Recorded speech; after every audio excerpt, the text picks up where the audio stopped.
Hello dears, welcome to Life Motive. ഞാനിന്ന് വന്നിട്ടുള്ളത് പുതിയൊരു ടോപ്പിക്കുമായിട്ടാണ്. എങ്ങനെ നമ്മുടെ സ്വഭാവം നല്ലതാക്കും, ഹൗ ടു റൈസിങ് സ്റ്റാൻഡേർഡ്സ്, നമ്മുടെ സ്വഭാവ ഗുണങ്ങൾ എങ്ങനെ ഉയർത്താം. മറ്റുള്ളവരുമായി സഹകരിക്കുമ്പോൾ നാം എന്തെല്ലാം കാര്യങ്ങൾ ശ്രദ്ധിക്കണം. നമ്മുടെ നിലവാരം ഉയർത്തുന്ന സ്വഭാവങ്ങളെന്ന് പറയുന്നത് മറ്റുള്ളവർ നമുക്ക് തരുന്ന റെസ്പെക്റ്റാണ്. നമുക്കൊരു സ്റ്റാൻഡേർഡ് ഉണ്ടെങ്കിൽ മറ്റുള്ളവർക്ക് നമ്മുടെ ജീവിതത്തിൽ ബൗണ്ടറി മറികടന്ന് തീരുമാനങ്ങൾ എടുക്കാൻ സാധിക്കുകയില്ല. നമ്മുടെ ലൈഫിലേക്ക് ഇടിച്ചു കയറാൻ സാധിക്കില്ല. ഈവൻ ഹസ്ബൻഡിനോ പേരൻസിന് പോലും സാധിക്കില്ല. നമ്മളിൽ തന്നെ ഫോക്കസ് ചെയ്യുക, നമ്മുടെ ലൈഫിൽ എന്തെങ്കിലും മാറ്റങ്ങൾ വരുത്തുക, നമുക്ക് ഇഷ്ടപ്പെട്ട കാര്യങ്ങൾ ചെയ്യുക, ലൈഫിൽ എന്തെങ്കിലുമൊക്കെ ചേഞ്ചസ് വരുത്തുക. ഈവൻ ഹെയർ കട്ട് ചെയ്യുക, അങ്ങനെയുള്ള എന്തെങ്കിലും സംഭവങ്ങൾ ചെയ്യാം. നമുക്ക് മാറ്റം വരുത്തിയാൽ തന്നെ ഒരു ഫ്രഷ് ഡേ സ്റ്റാർട്ടായ പോലെ തോന്നുന്നു. മറ്റുള്ളവരെക്കുറിച്ച് നെഗറ്റീവ്സ് പറയാതിരിക്കുക, നെഗറ്റീവ്സ് പറയുന്ന ആളുകളെ മാറ്റി നിർത്തുക. അതുപോലെ തന്നെ ഒരാളുടെ പ്രൈവസിയിലേക്ക് കൈകടത്തുന്നത് ഒഴിവാക്കുക. നമ്മുടെ കഴിവിനെ തന്നെ താഴ്ത്തിക്കെട്ടി സംസാരിക്കാതിരിക്കുക.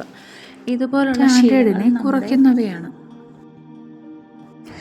നിങ്ങളുടെ സ്വപ്നങ്ങൾ ഏത് മേഖലയിൽ ഉള്ളതുമായിക്കൊള്ളട്ടെ, എല്ലാവർക്കും കോമൺ ആയിട്ട് സ്റ്റാൻഡേർഡ് ഉയർത്തുന്നതിനെക്കുറിച്ചുള്ള കാര്യങ്ങളാണ് ഞാനിവിടെ പറയുന്നത്. പോസിറ്റീവ് വേർഡ്സ് മാത്രം യൂസ് ചെയ്യുക, കമ്മ്യൂണിക്കേഷൻ സ്കില്ലിൽ വളർത്തിയെടുക്കുക, എപ്പോഴും എവിടെയും സത്യസന്ധത പുലർത്തുക, കോൺഫിഡൻ്റ് ആയിട്ടുള്ള ഡ്രസ്സ് യൂസ് ചെയ്യുക, നോ പറയാനുള്ളിടത്ത് നോ പറയുക. നിങ്ങളുടെ ലോകത്ത് നിങ്ങൾ അത്യധികം കാണാൻ ആഗ്രഹിക്കുന്ന മാറ്റം എന്താണോ, നിങ്ങൾ ആ മാറ്റമായി തീരുക. ഗാന്ധിജിയുടെ വാക്കുകളാണത്. മറ്റുള്ളവരെ കേൾക്കാനുള്ള മനസ്സ് വളരെ വലിയ കാര്യമാണ്. ആശയങ്ങൾ ലളിതമായി അവതരിപ്പിക്കാൻ കഴിഞ്ഞാൽ വിജയിച്ചു കഴിഞ്ഞു എന്നാണ് അർത്ഥം. നമ്മുടെ ബൗണ്ടറീസ് നാം തന്നെ സെറ്റ് ചെയ്യണം. നമ്മളെ എങ്ങനെ മറ്റുള്ളവർ ട്രീറ്റ് ചെയ്യണമെന്ന് തീരുമാനിക്കുന്നത് നമ്മളായിരിക്കണം. നമുക്ക് റെസ്പെക്റ്റ് തരാത്ത ഇടങ്ങളിൽ നിന്ന് നാം മാറിക്കൊടുക്കണം. നാം നമ്മുടെ വാല്യൂ തിരിച്ചറിയുക. അവഗണനയുടെ ഇടങ്ങളിൽ ഒരിക്കലും നിങ്ങൾ കനിവ് തേടരുത്. പരിഗണിക്കുന്ന ഇടങ്ങളിൽ മനസ്സറിഞ്ഞ് കനിഞ്ഞു നിൽക്കുക.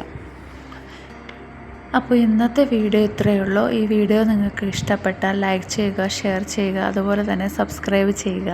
നല്ല നല്ല കമൻറ്റ്സ് പ്രതീക്ഷിക്കുന്നു. അപ്പോൾ എല്ലാവർക്കും താങ്ക് യു ഫോർ വാച്ചിങ്.